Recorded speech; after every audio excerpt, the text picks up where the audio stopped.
Doctor صاحب آپ اموات کی بات کر رہے ہیں، اسباب کی بات کر رہے ہیں، اس کو تھوڑا سا میں چاہوں گا کہ ڈیٹیل میں ایکسپلین کر دیں. ہم صرف ایئر انڈر کی بات نہیں کر رہے کیونکہ آنے والے سال کی بھی بات کر رہے ہیں، اور آپ کا جو تجزیہ ہے اس سے ہمارے آڈینس کافی سیریسلی لیتے ہیں. ایک جو ہے وہ موت ہے جمہوریت کی، اور میں اس پہ آتا ہوں الیکٹرل ڈیموکریسی کی، کہ جمہوریت سے جو ہماری امیدیں تھیں اس کی موت. امید یہ تھی نا کہ جمہوریت کی وجہ سے جو ہے لوگوں کو ان کی خواہشات مل جائیں گی، لوگ ایک دوسرے کے ساتھ رہنا سمجھ لیں گے، لوگ ایک طرح سے ایک بہتر سمت پہ گزریں گے. جس کا مطلب یہ نہیں ہے کہ ہم اینٹی جمہوریت ہو گئے، لیکن جمہوریت نے ڈیلیور نہیں کیا. میں آتا ہوں اس پہ. جمہوریت سے میرا مطلب ہے electoral democracy.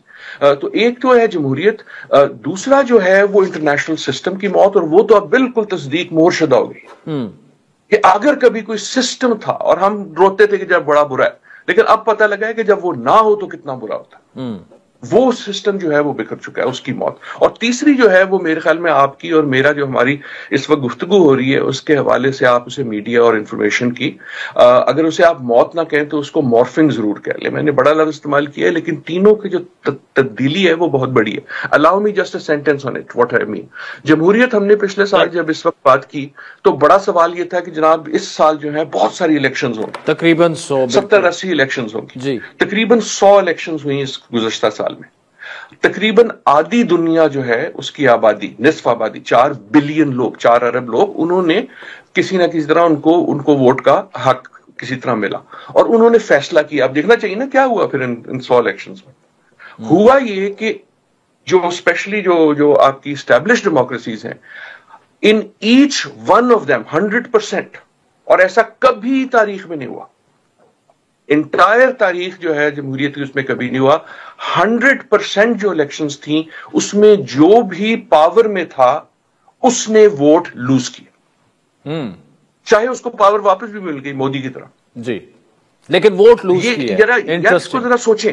G 100% of those elections, امریکہ کی ہم بات کرتے ہیں، لیکن آپ بھارت کی بات کر لیں، مودی کی الیکشن کی، آپ بنگلہ دیش میں جو ہے وہ دیکھ لیں، 2 ہفتے پہلے جارجیا میں جو ہوا وہ دیکھ لیں، آپ برطانیہ میں جو ہے وہ دیکھ لیں، آپ ارجنٹینا میں جہاں ٹرمپ سے کہیں زیادہ ایک عجیب قسم کا رزلٹ آیا، آپ اس وقت جرمنی میں جو ہو رہا ہے کہ ایک موو ہو رہی ہے ایکسٹریم رائٹ کی طرف، اسکینڈینیویا میں دیکھ لیں. سو یہ جو ہے یہ ایک الیکشن کر کے ہم نے ان کی بات کی ہے، لیکن جب آپ پوری تصویر دیکھتے ہیں تو جو الیکٹرل ڈیموکریسی کی میں بات کر رہا ہوں کہ لوگوں کا یقین اٹھ رہا ہے کہ یہ ووٹ کا جو سسٹم ہے یہ ہمیں وہ چیز دے رہا ہے جو ہم چاہتے ہیں. ہم اپنے ملک میں دیکھیں، میرا مطلب یہ نہیں ہے کہ یہ بندہ ہے یا وہ بندہ ہے. So people want voice, people want democracy, people want choice. لیکن یہ جو ہمارا سسٹم تھا، پارٹیز کا طریقہ واردات تھا الیکشنوں کا، it is no longer fit for purpose اس دور کا جس میں ہمیں یہ چیز ڈیفائن کر رہی ہے، جہاں ہر 2 منٹ بعد میں ووٹ کرنا چاہتا ہوں، ہر 4 سال بعد.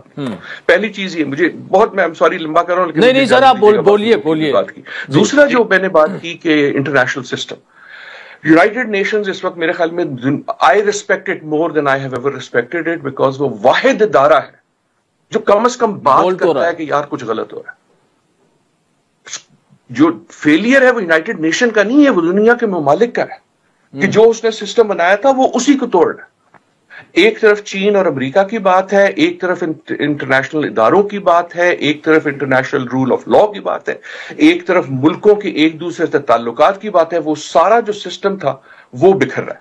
وہ سیریا میں بکھر رہا ہے، وہ ایران میں بکھر رہا ہے، وہ مشرق وسطیٰ میں بکھر رہا ہے، وہ امریکہ اور چین کے درمیان بکھر رہا ہے، وہ یوکرین میں بکھر رہا ہے. وہ جب ٹرمپ صاحب کہتے ہیں کہ گرین لینڈ کو اوے اتھے آ جا میں تمہیں خرید لیتا ہوں، اوے کینیڈا تم جو میری اسٹیٹ بن جاؤ، پینما تمہیں تو میں واپس لے لوں گا. جب یہ مولا جٹ سیاست جو ہے یہ ہمارے جیسے 2-4 ملکوں سے نکل کے دنیا کا طریقہ واردات بن جاتی ہے، تو جو انٹرنیشنل سسٹم تھا، جو ٹوٹی پھوٹی چھوٹی موٹی سٹیبلٹی اس سے تھی، وہ بکھر رہی ہے، جس میں ہر ایکٹر کرتا ہے کہ اچھا اب فری فار آل ہے، میں جو لے لوں. اور آخری بات ہمارے میڈیا کی، یہ ہم نے خصوصاً اپنے ملک میں دیکھا. ہماری میڈیا سے میرا مطلب آپ کا چینل یا اس کا چینل نہیں ہے، میں یہ کہہ رہا ہوں کہ جو اس کا ایک رول ہوتا ہے سوسائٹی میں انفارمیشن کا، وہ ایک ٹوٹل ٹرن اراؤنڈ ہو گیا. یہ مسئلہ میڈیا اور مین اسٹریم اور سوشل میڈیا کا نہیں ہے. جو بھی نظام تھا انفارمیشن کا عوام تک آنے کا، وہ اس وقت بکھر چکا ہے. and we do not know what is new.